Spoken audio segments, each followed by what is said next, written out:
شروع اللہ کے نام سے جو بڑا مہربان نہایت رحم کرنے والا ہے۔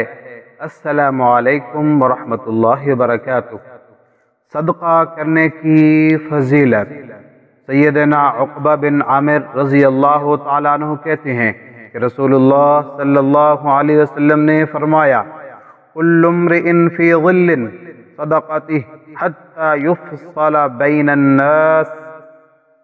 ہر شخص قیامت کے دن اپنے صدقے کے سائے میں ہوگا یہاں تک کہ لوگوں کے درمیان فیصلہ کر دیا جائے گا۔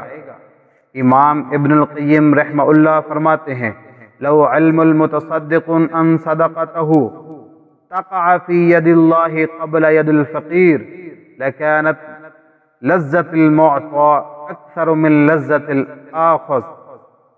اگر صدقہ کرنے والا یہ جان لے کہ اس کا صدقہ فقیر سے پہلے اللہ تعالی کے ہاتھ میں پہنچتا ہے تو یقیناً دینے والے کو لینے والے سے زیادہ لذت ملے۔